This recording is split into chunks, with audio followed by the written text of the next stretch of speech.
राजा उत्तानपाद ब्रह्मा जी के पुत्र मनु के पुत्र थे।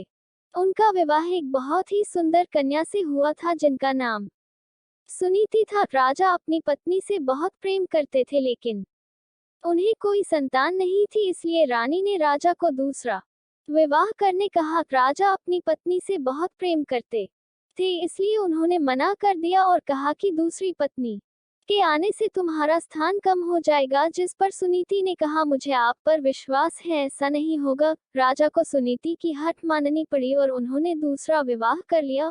उनकी दूसरी पत्नी का नाम सुरुचि था। विवाह के बाद जब सुरुचि महल आई तब उसे राजा की पहली पत्नी के बारे में पता चला। यह जानने के बाद सुरुचि ने उत्तानपाद से कहा, जब तक आपकी पहली पत्नी वन प्रस्थान नहीं करेगी वो महल में प्रवेश नहीं करेगी। यह सुनकर सुनीति स्वयं ही राजमहल त्याग कर वन में रहने चली गई। कुछ समय बाद राजा शिकार के लिए वन में जाते हैं और घायल हो जाते हैं। यह बात जब सुनीति को पता चलती है तो वो राजा को अपनी कुटिया में लाकर उनका उपचार करती हैं।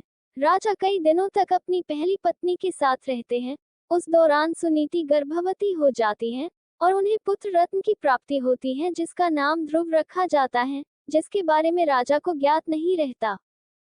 कुछ दिनों बाद राजा अपने महल चले जाते हैं। वहां भी रानी सुरुचि को पुत्र रत्न की प्राप्ति होती है, जिसका नाम उत्तम रखा जाता है।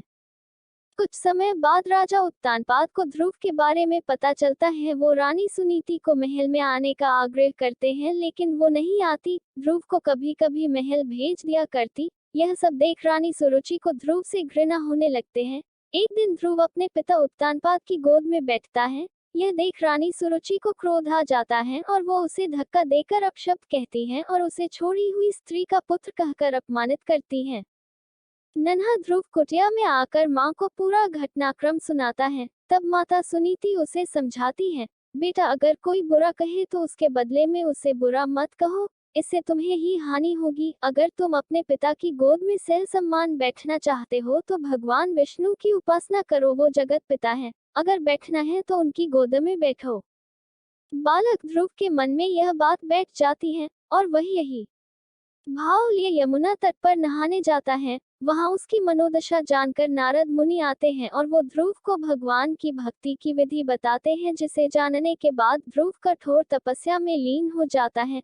कई महीनों तक खड़े होकर तपस्या करता है। कभी जल में तपस्या करता है तो कभी एक ऊंगली पर खड़े रहकर निरंतर ओम नमो वासुदेवाय का जाप पूरे ब्रह्मांड में गूंजने लगता है। नन्हे से बालक की इस घोर तपस्या को देख भगवान उसे दर्शन देते हैं। बालक ध्रुव भाव विभोर हो उठता है और कहता है, मुझे माता पिता की गोद में बैठने नहीं देती। मेरी माँ कहती है कि आप इस सृष्टि के पिता हैं, अतः मुझे आपकी गोद में बैठना है। भगवान उसकी इच्छा पूरी करते हैं और उसे तारा बनने का आशीर्वाद देते हैं, जो कि सप्त ऋषियों से भी ज्यादा श्रेष्ठ होगा। उस दिन से आज तक आसमान में उत्तर दिशा की ओर ध्रुव तारा चमक रहा है।